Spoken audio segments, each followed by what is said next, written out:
Capítulo 2 de Atos, verso 42, a palavra de Deus diz assim, deixa eu pegar aqui na minha Bíblia, porque não está postado aí, e aí eu vou para a minha Bíblia aqui, peraí, Atos 2, 42, glória a Jesus, bendito é o nome do Senhor para sempre. Toda a igreja, vamos lá, 1, 2, 3. E perseveravam na doutrina dos apóstolos, na comunhão, no partir do pão e nas orações. Nós falamos sobre perseverar na doutrina, perseverar na comunhão, perseverar no partir do pão. E vamos falar hoje em perseverar nas orações. Eu não sei se esse papel aqui é de agora, se foi trazido agora. Irmã Ana Beatriz, né? Está conosco, convidado do nosso querido companheiro irmão Bertolino. É Ana Beatriz mesmo? Nossa irmã. Muito bem, prazer tê-la conosco, né? E a nossa irmã lá do Pará, né? Do estado do Pará. Eu esqueci o nome, a senhora me perdoe. Erlene. É um prazer, viu? A igreja está feliz com a presença da nossa irmã entre nós? O que nós diremos? Seja bem-vindo, em nome de Jesus.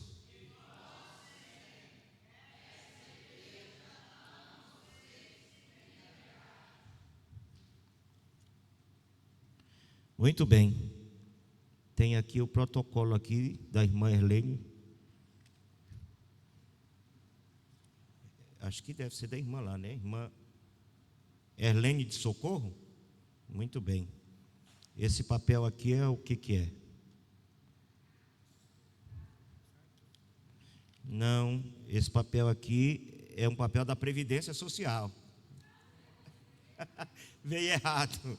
Por isso que eu olhei aqui e falei, bom, devolve lá para a irmã Erlene. Pois nós assinamos a sua carta, viu, irmã Erlene? Entrega para ela lá, por favor. Irmã Erlene, esse papel aí. Senão eu vou pegar aqui o código, quando o dinheiro sair eu fico para mim, viu?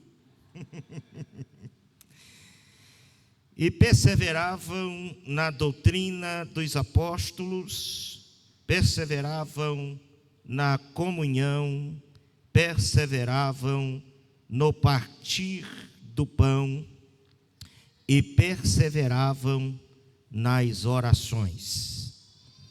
Vamos falar hoje sobre oração. Caráter da igreja é aquela que tem prazer em se relacionar intimamente com o seu Deus. A oração é uma porta aberta pelo próprio Deus para que o crente tenha acesso à sua presença. É um modo sublime que Deus permitiu a nós, o seu povo, de nos apresentarmos diante de Deus e sermos aceitos por Ele. Muitos crentes não gostam de orar, acham difícil orar. E orar não é fácil mesmo. Passar 1 hora, 2 horas, 3 horas de joelho é algo que incomoda o corpo. E muitas das vezes, né, tem crente que se ajoelha, e eu vou até dar muito, com 10 minutos, ele já falou tudo o que tinha que falar. Isso não é porque ele perdeu, né, os argumentos e as palavras com 10 minutos. Isso é porque ele não tem intimidade com aquele com quem ele está conversando.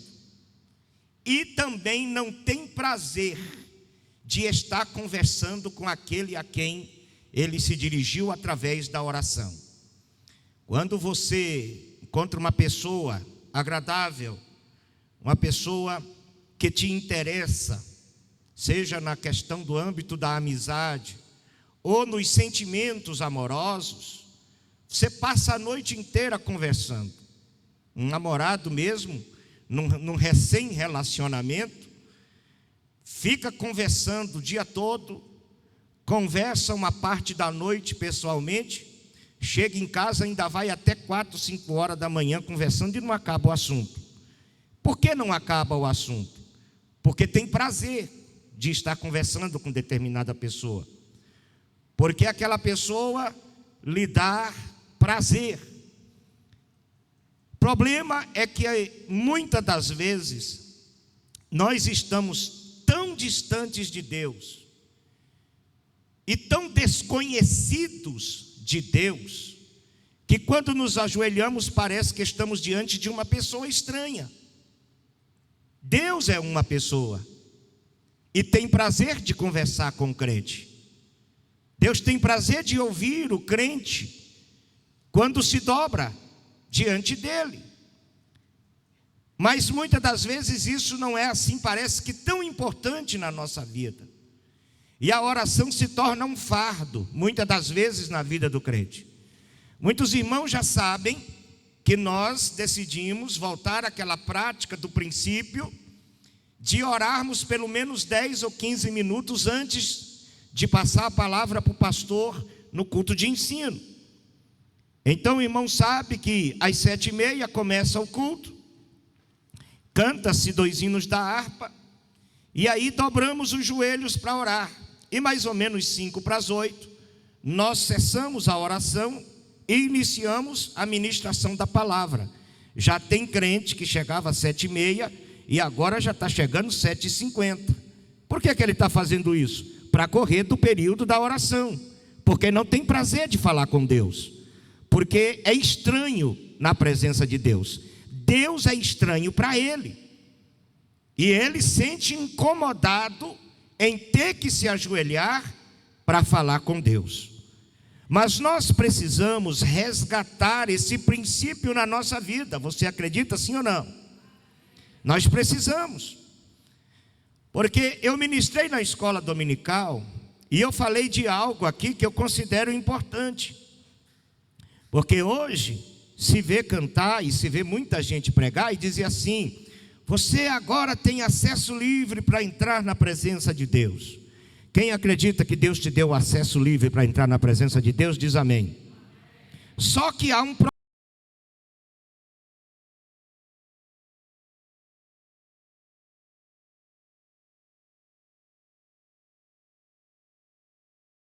de Deus, e chego lá e coloco a mão no encosto da cadeira do trono de Deus e bato com ele assim um papo bem tranquilo. Não é assim. Há um processo. Assim como no Antigo Testamento havia a figura do sacerdote ou do sumo sacerdote, que era esse mediador entre o pecador e Deus. Por isso foi instituído o culto mosaico. E esse culto, ele era a figura de uma realidade que viria a acontecer. Você, quando queria entrar na presença de Deus, quer seja no momento de intercessão para pedir em seu favor por um pecado que você cometia, ou então por gratidão você chegava para ofertar a Deus: eu não quero pedir nada hoje. Hoje eu vim aqui só para agradecer, só para louvar, só para adorar a Deus. E ele trazia a sua oferta. O crente daquela época, do Antigo Testamento, ele não podia chegar diretamente diante do altar, jogar no altar a sua oferta e ele mesmo oferecer a sua oferta a Deus. O que ele tinha que fazer? Ele precisava do mediador, o sacerdote, que é aquele que intermediava entre ele e Deus, porque tinha que haver todo um preparo na vida do homem para poder entrar na presença de Deus. Então o que fazia? Vamos dizer que o irmão Alberto tinha aí cometido um erro e queria ser perdoado. E aí a pessoa que era muito pobre, não tinha condição de ter uma ovelha, ele ia no mato, pegava 2 rolinhas, trazia essas rolinhas, entregava ao sacerdote. O sacerdote imolava as 2 rolinhas, tirava da rolinha o papo. O papo da rolinha não podia ser sacrificado. Tirava o sangue da rolinha. O sangue da rolinha ele colocava no altar, espargia sobre o altar. Pegava aquelas 2 rolinhas, colocava em cima do altar, colocava fogo e queimava, enquanto aquela pessoa que trouxe as 2 rolinhas ficava na entrada do tabernáculo. Ele não podia nem entrar no tabernáculo, ele ficava na entrada do pátio do tabernáculo. E o sacerdote entrava no tabernáculo, ia no altar e oferecia. E o sacerdote ia oferecendo e dizendo: olha, Senhor, essa oferta aqui é do Alberto. Ele veio arrependido porque cometeu um delito, pecou contra o Senhor, vamos dizer que seja assim. E ele está pedindo perdão, Senhor. Então recebe aqui, Senhor, o sacrifício dessas 2 rolinhas, porque o salário do pecado era a morte. E as rolinhas assumiam o pecado do irmão Alberto. Então elas tinham que morrer no lugar do irmão Alberto. Elas morriam em favor do Alberto. Então, ali enquanto as rolinhas eram queimadas e a fumaça subia, e diz a Bíblia que chegava como cheiro suave nas narinas de Deus aquela oferta, o perdão de Deus era ministrado sobre o sacerdote. Mas tinha alguém ali orando diante de Deus, intercedendo em favor do Alberto. Terminava de oferecer o sacrifício, ele vinha e dizia: seu sacrifício foi aceito, você está perdoado, pode voltar para casa. E aí o Alberto voltava feliz da vida. Se fosse alguém mais rico, trazia um cordeiro. Se fosse alguém de melhor condição, trazia um novilho. E assim por diante, de sorte que tinha que ser uma oferta viva, para que morresse diante de Deus e aquele pecador fosse perdoado. Havia esse intermediário. Havia também o sumo sacerdote, que era o único que podia entrar no Santo dos Santos. O tabernáculo, ele tinha 3 partes. Ele tinha o pátio, que era cercado por um muro de peles. Ele tinha o pátio. Dentro do pátio estava o altar do holocausto. Dentro do pátio estava a pia de bronze na entrada do tabernáculo. E ali no meio do pátio havia o tabernáculo. Ele tinha 2 compartições, 2 compartimentos. O primeiro era chamado de lugar santo. Dentro do lugar santo, do lado direito, ao entrar no tabernáculo, estava a pia de bronze, estava a mesa dos pães da proposição. Ao lado esquerdo estava o candelabro de ouro puro, com 7 lâmpadas, e ficavam acesas 24 horas, nunca se apagavam aquelas lâmpadas, viu? E na frente do segundo compartimento, no meio do tabernáculo, onde tinha um véu que separava as 2 partes, ficava o altar do incenso. Até ali entrava o sacerdote e entrava o sumo sacerdote. E ali oferecia incenso de adoração a Deus. Ali ele adorava e comia dos pães, e cada coisa tem o seu símbolo, eu não quero entrar nisso aqui. Havia um trabalho, um processo, você está percebendo? Um processo de intermediação para quem queria ser aceito diante de Deus. Havia homens ali trabalhando 24 horas no sacerdócio, para que você fosse aceito diante de Deus e perdoado, ou até mesmo as suas petições fossem atendidas. E então, no lugar santíssimo, né, de cá era o lugar santo, e no lugar santíssimo, depois do véu, só tinha um utensílio sagrado chamado Arca da Aliança. Uma caixa de madeira feita de uma madeira chamada acácia, toda revestida de ouro batido, e tinha uma tampa chamada propiciatório, também de madeira revestida de ouro batido. Em cima da tampa havia a imagem de 2 querubins, né, que ficavam de joelhos, com os rostos olhando para dentro da arca, e as asas estendidas apontando para a eternidade, para o céu. Esse sacerdote entrava de ano em ano nesse lugar. Ele só podia entrar em determinada data, uma vez por ano. Ele entrava nesse lugar e ali ele oferecia dons e sacrifícios em favor de si mesmo, em favor dos sacerdotes e levitas que trabalhavam no tabernáculo e em favor de toda a nação. Havia um processo. Ninguém entrava diretamente na presença de Deus, só chegava até a entrada do tabernáculo. Dali para frente, precisava de alguém entrar por ele que estivesse mais preparado. Aí Jesus vem e oferece o melhor dos sacrifícios, o sacrifício mais perfeito. Ele oferece a si mesmo em oferta agradável diante de Deus, sem pecado e sem culpa, um cordeiro completamente puro. Aleluia. Ele se oferece em holocausto na cruz, em meu favor e em favor da igreja. A partir dali, não precisa mais do tabernáculo, não precisa mais do candelabro, da mesa dos pães da proposição, da pia de bronze que lavava o sacerdote, do altar do holocausto. E a Bíblia diz que o véu se rasga de alto a baixo quando ele diz: está consumado. Glória a Deus. Aí rompe-se a parede de divisão que separava eu e você da presença de Deus. Jesus está dizendo assim: você não precisa mais de um sacerdote, você não precisa mais de um humano, de um homem para chegar até Deus. Vá direto a Ele através do meu sangue agora, e Ele vai ouvir diretamente da tua boca as tuas petições. Você pode dizer glória a Deus, porque o acesso foi criado. Aleluia.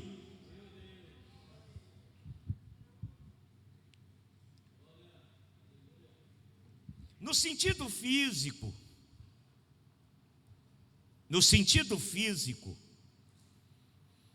foi tirado vamos dizer assim, essa burocracia para você se aproximar de Deus, foi tirado. Mas no sentido espiritual, há um trabalho contínuo do céu para que você seja aceito. Por isso que eu disse, não é assim também chegar e entrar, exigir, pedir ou sei lá o que. Não é assim não. O serviço humano sacerdotal foi abolido.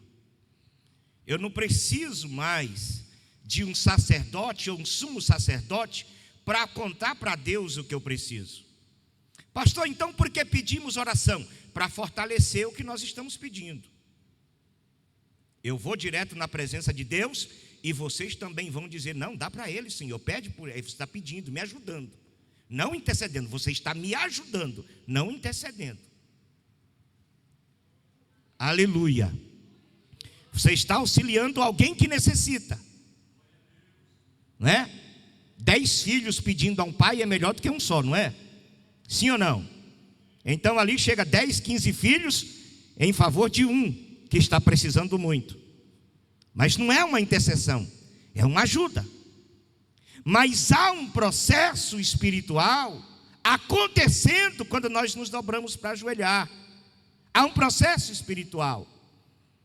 Ainda continuamos precisando de ajuda. Mas como, pastor? Primeiro, quando você se dobra para orar e se ajoelha aqui na igreja ou na sua casa, onde quer que você esteja, e você diz: eu vou me ajoelhar e vou tirar um período de oração, o Espírito Santo entra em ação em teu favor. É você se dobrar e dizer: vou falar com Deus. O Espírito Santo entra em ação e começa a trabalhar em um processo espiritual que você não está vendo. E a Bíblia diz que o Espírito de Deus intercede por nós com gemidos inexprimíveis.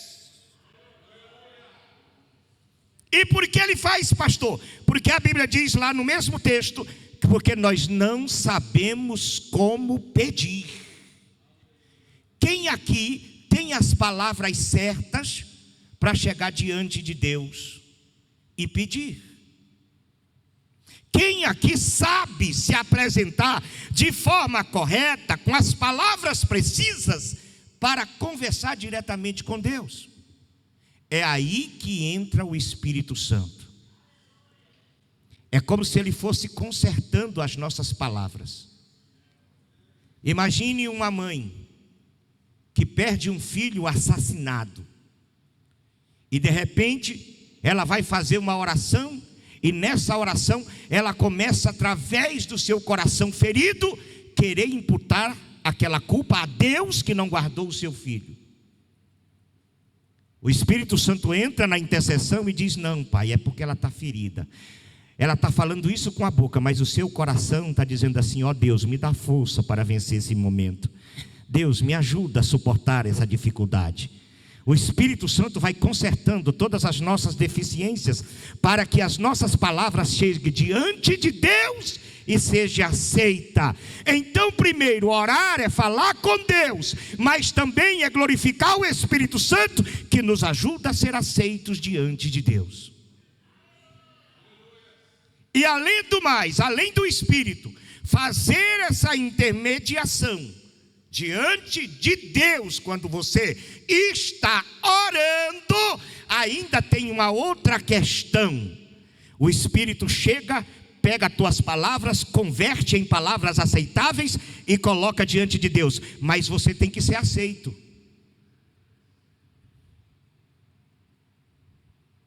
Por quê? Porque somos pecador. Quem é pecador aqui, levante a mão e diga amém. Imagine, quando pecamos, falhamos, erramos, todos os dias, e vamos entrar na presença de Deus. Se fosse tão fácil assim, seríamos fulminados, destruídos, porque Deus não aceita um pecador diante da sua presença. Ele é santo, e Ele não é obrigado a me aceitar, porque Ele é santo em todos os seus aspectos. Aí entra a segunda intercessão. A primeira me ajuda com as palavras e com os sentimentos, o Espírito Santo, que é o meu sacerdote. Aqui a Bíblia está mostrando que existe um sacerdote espiritual, para poder fazer com que as minhas queixas, pedidos, sejam levadas diante de Deus, de forma que seja aceita. Agora, Deus aceitar a pessoa daquele que está pedindo é outra questão. Aí a Bíblia diz que à direita de Deus, diante do trono, está Jesus Cristo. E Ele está fazendo o quê? A Bíblia diz que Ele está intercedendo por nós. O Espírito chega e te apresenta diante de Deus, e apresenta aquilo que você está falando diante de Deus. Deus olha para você e vê que você não é digno. Aí o Senhor Jesus mostra as mãos furadas, mostra o lado rasgado, e diz: Pai, aceita ele em tua presença, porque eu já morri por ele na cruz, e já paguei a dívida dele. Aí nesse processo, Deus te ouve, Deus te responde, Deus te aceita na sua presença. Aleluia!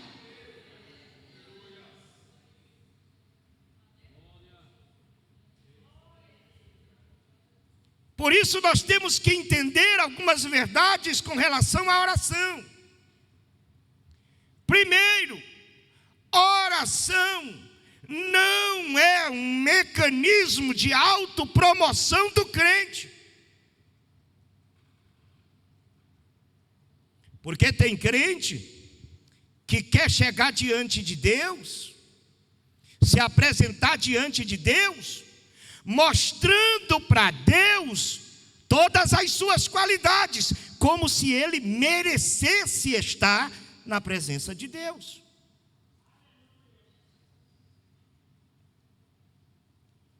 Vamos pegar um exemplo bíblico aqui. Mateus capítulo 6. A igreja vai ler, por favor, verso 5 e verso 6. Oração não é autopromoção. Não adianta falar bonito.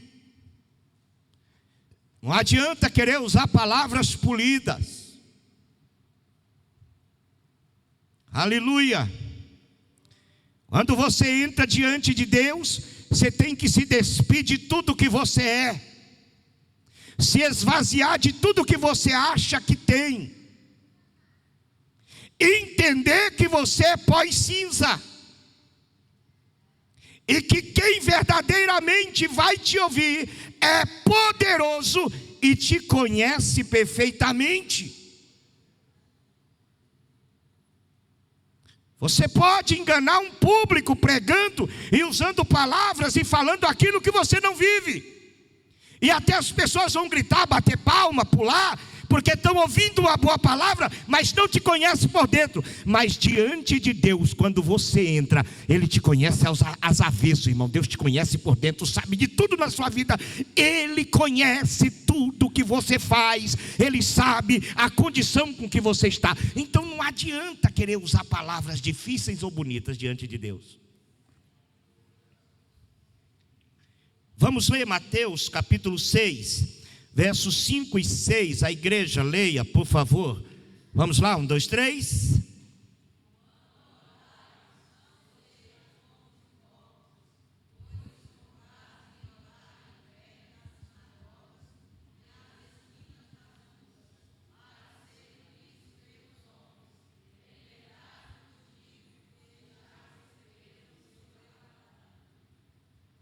Verso 6.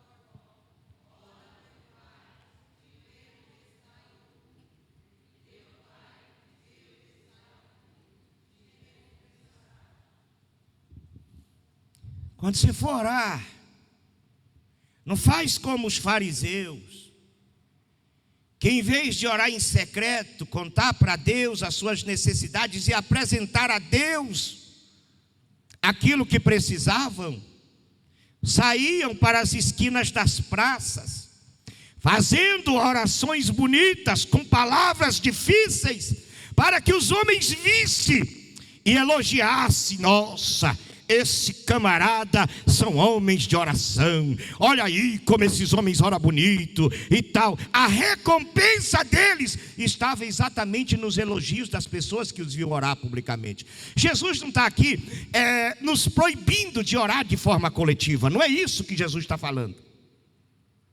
Jesus está falando de pessoas que gostam de orar para que as outras pessoas achem que eles são determinadas pessoas só pelo simples fato de ouvir as suas palavras. Jesus está dizendo assim: quando você quiser orar, entra no teu quarto, fecha a tua porta, dobra teu joelho, fala secretamente com teu pai. O teu pai que ouve também secretamente, Ele te recompensará. Porque a dádiva melhor na vida do crente quando ora, não é o elogio dos homens, é a resposta gloriosa de Deus para as nossas vidas.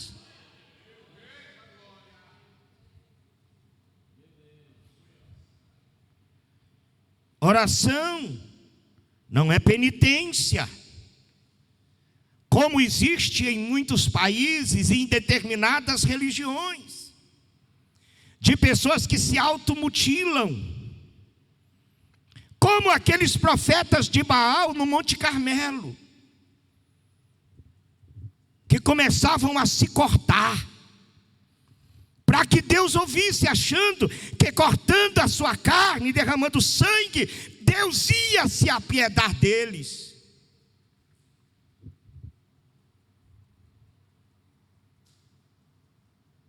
Oração não é penitência, é confiança, é intimidade, é conhecer a quem você se dirige em oração. Os profetas de Baal oraram meio-dia, das 6 às 12, orando, orando, orando, orando, orando, orando, e Baal não respondia, se cortava, manquejava, gritava, sangue corria. Ó Baal, responde com fogo, ó Baal.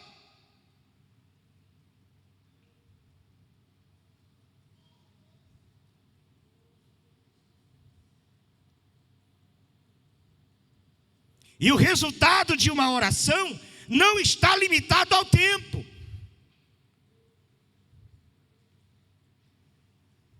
Às vezes, a gente ora hoje, e quando chega em casa, a resposta já chega.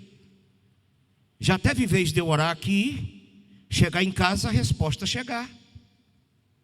Já teve vez de eu orar 5 horas da manhã, 6 horas da manhã, a resposta já estava na porta da minha casa. Mas já teve vez de eu orar, e orar, e orar, e passar o ano, e a resposta não chegar.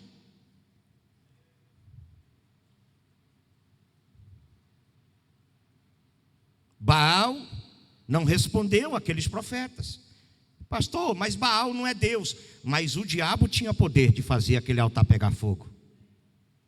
E se ele quisesse botar fogo naquele altar, tinha confundido o Israel inteiro. A questão é que Deus sempre entra em ação para que o diabo não faça confusão na cabeça do seu povo. Eles oraram até meio-dia, se cortaram e nada. Chegou Elias e a oração de Elias não durou 10 minutos. Pode pegar a oração de Elias, não durou 10 minutos. Elias disse: ó Senhor, Deus de Abraão, Deus de Isaque, Deus de Jacó, eu sei, Senhor, que Tu és Deus no céu, e segundo a Tua palavra eu fiz tudo isso aqui não é coisa minha, é coisa do Senhor. E eu te peço agora, responde com fogo, para que todos vejam que não há Deus igual a Ti. De repente, antes de Elias fechar a boca, trovejou do céu, caiu fogo da glória, queimou o altar, e o povo entendeu que só o Senhor é Deus. Oração não é penitência, é intimidade. É quando você conhece a Deus de verdade e Deus te conhece. A resposta é inevitável.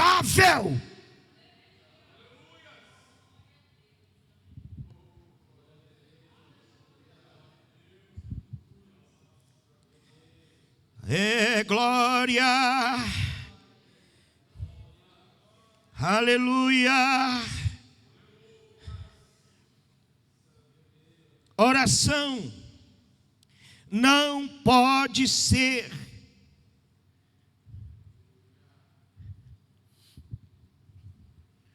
uma prática somente para os momentos de necessidade.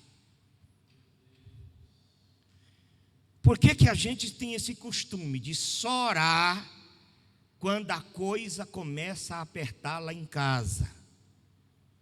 Quando falta o dinheiro, quando falta a saúde, quando entra a crise conjugal, a crise familiar, aí corre para a oração, vem para o círculo de oração, que costumamente é 2, 3 irmãs, que ficam aqui pisando no lagar sozinho, enquanto as outras com as suas muitas desculpas estão em casa.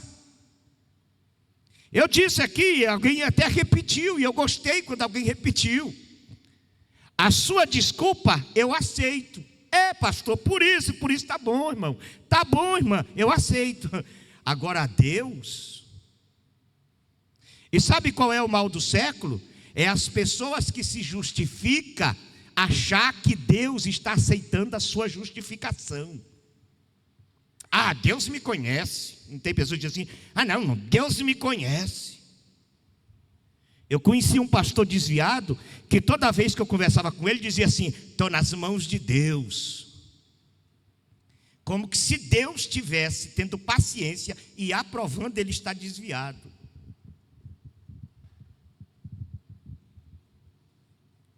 E só cai na oração quando as coisas começam a dar errado na sua vida.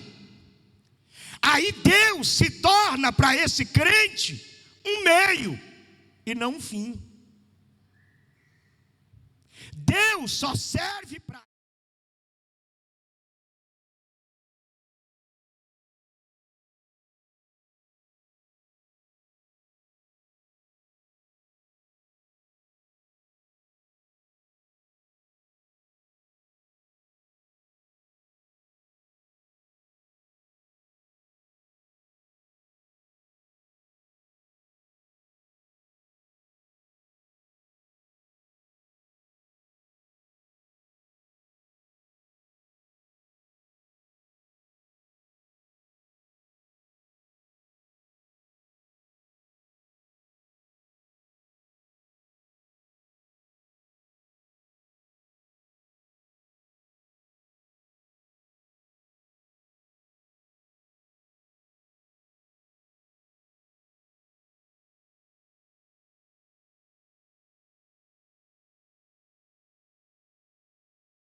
Passa 3, 4 meses sem orar. Aí o pau começa a pegar de novo na moela dele.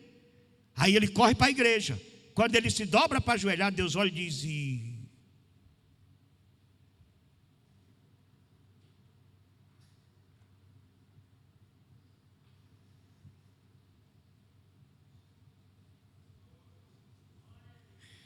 Tem um pastor que estava contando um fato, que disse que o menino dele foi estudar medicina, e disse que ele ficava longe do menino, naquela saudade, e de vez em quando o menino mandava uma mensagem: pai, manda dinheiro que o negócio aqui apertou, pai, me manda dinheiro.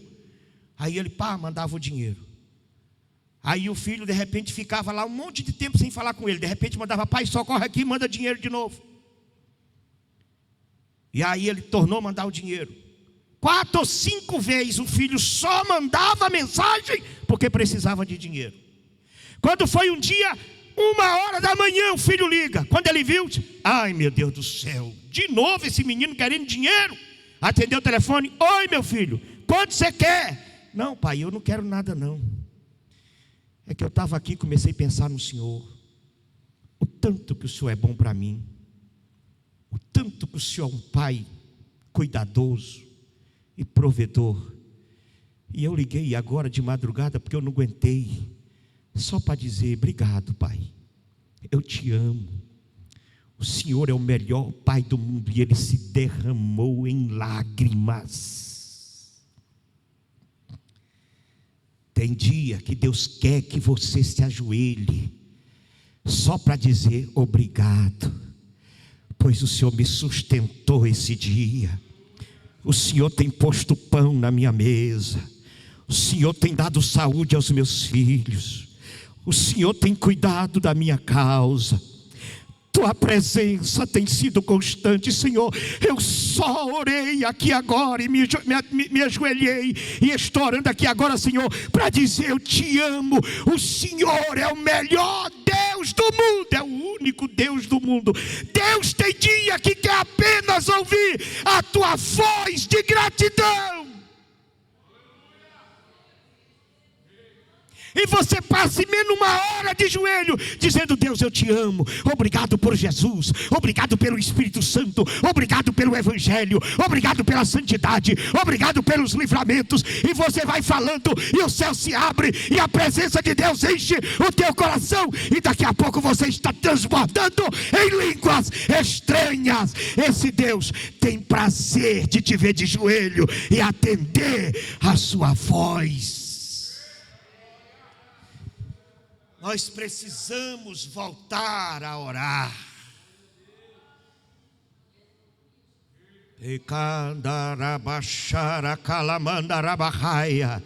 Quantos aqui vão orar mais a partir de hoje?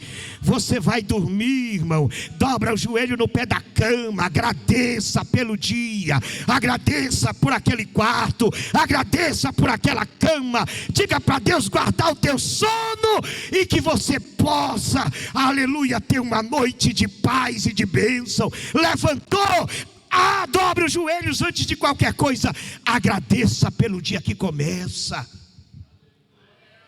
Sentou na mesa, coloque ali a comida, dobre a sua cabeça e agradeça por aquele pão. Tem muita gente por aí que não tem, mas Deus colocou na sua mesa. Aprenda a ser grato. Aprenda a ter prazer de se dobrar diante de Deus, só para agradecer. Agradeça pela luta, porque as lutas te faz crescer, as lutas te amadurecem, e é nas provações que os mais belos hinos são compostos. Xeramanda cai, coituimanda caba cheia. Vivemos uma época em que os crentes não sabem orar. Chega no culto, não começou o culto ainda, fica sentado, batendo papo, conversando, fazendo dengo em menino, vendendo o produto do Avon.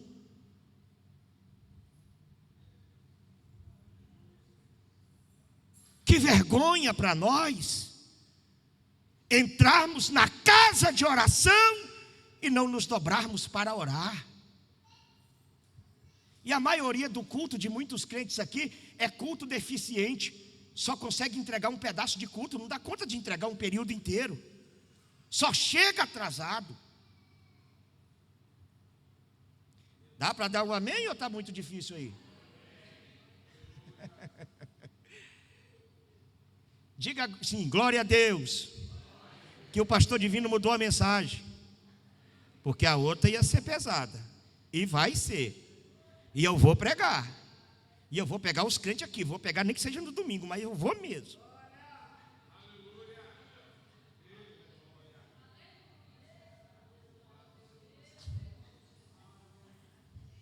Só lembra de Deus na hora da necessidade.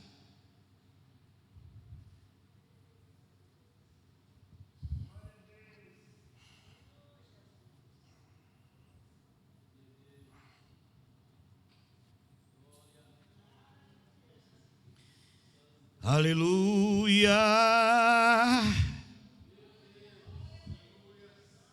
Efésios 5:18 diz: orando em todo tempo, com toda oração e súplica no Espírito, e vigiando nisso com toda perseverança e súplica por todos os santos. Ora em todo tempo, ora em todo tempo, ora em todo tempo. Lá em Eclesiastes diz: há um tempo determinado para todo propósito debaixo do céu. Há um tempo determinado, mas tem duas coisas que não está inserida dentro desse propósito: orar.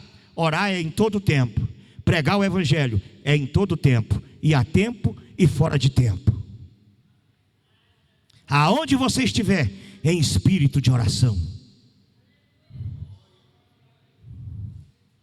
Tem crente aqui que 2, 3 horas da manhã perde o sono. Aí fica rolando na cama.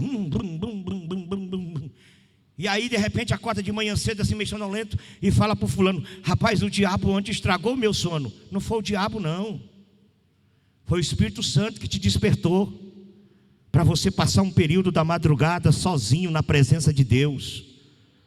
E você nem percebeu que foi o Espírito de Deus que te despertou.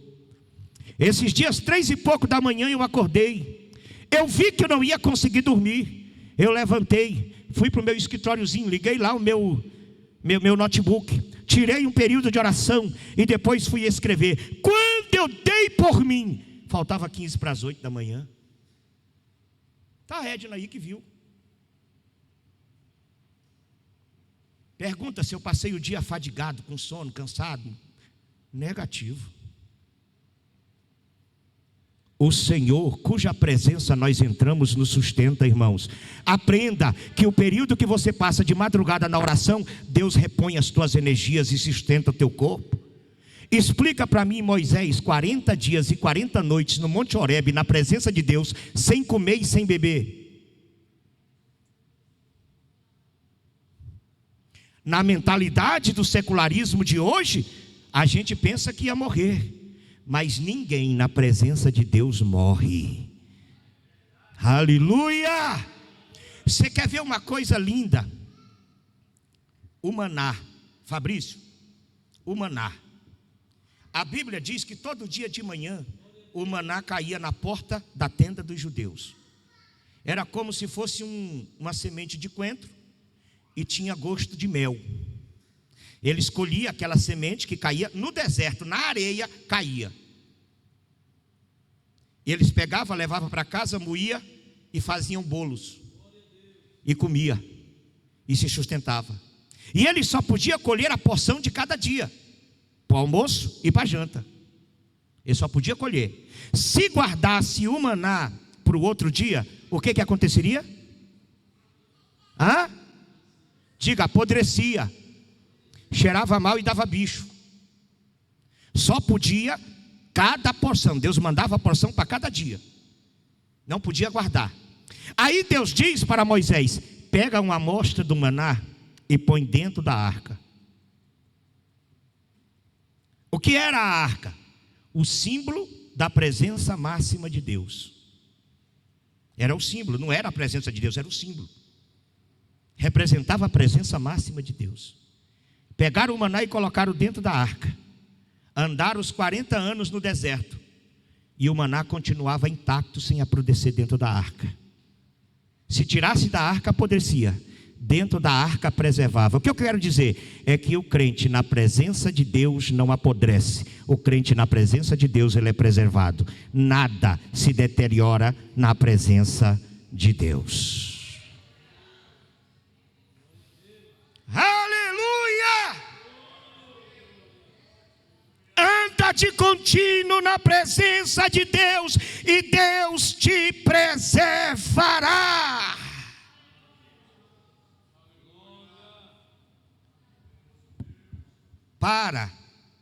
A outra coisa aqui da oração é que a oração, ela é a comunicação tua com Deus das tuas necessidades.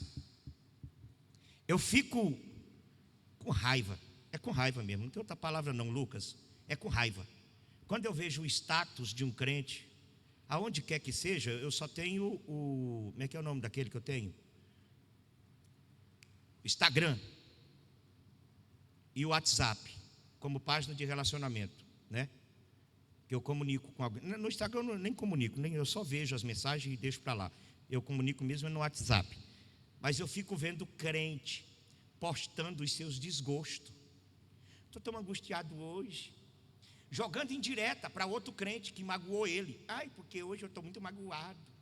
E ele posta isso para todo mundo ouvir, para todo mundo ler. Fica mostrando. estou tão angustiado hoje. Nossa, não sei o quê. E aí o povo, o que foi? O que tem? Só para ele, não sei qual é a intenção dele com isso. Se alguém te magoou, se você está doente, se alguém está sendo injusto com você, para de ficar jogando isso nas redes sociais. Isso é para quem não conhece Deus. Isso é para quem não tem princípios na oração. A Bíblia nos dá a receita. Vamos lá, vocês vão ler Efésios capítulo 6, verso 18. Por favor, alguém leia aí. Aleluia. Não, é Filipenses capítulo 4, verso 6. Perdão. Filipenses 4, 6. A igreja leia, por favor. Vamos de novo, para que todo mundo possa ler. Vocês estão aqui? Quem está acordado diz amém. Eu já estou terminando. Vamos lá, 1, 2, 3.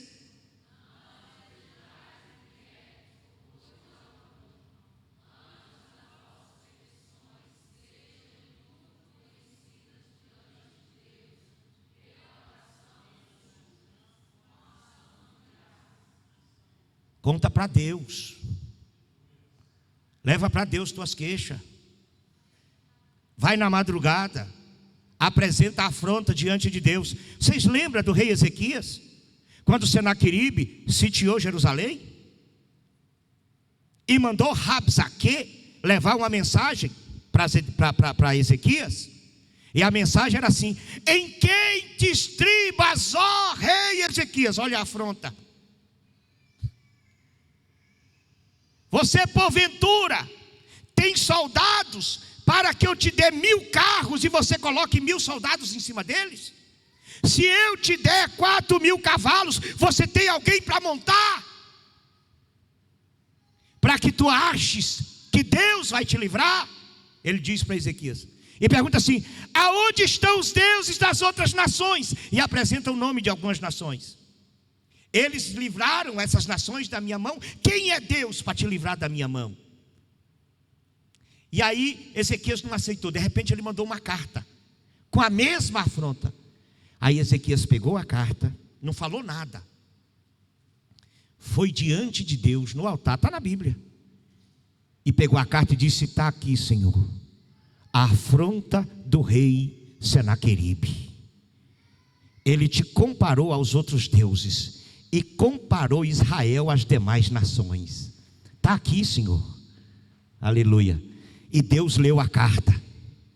Ele não saiu chorando, correndo, falando para os outros: vamos morrer, e entrou em pânico. Não.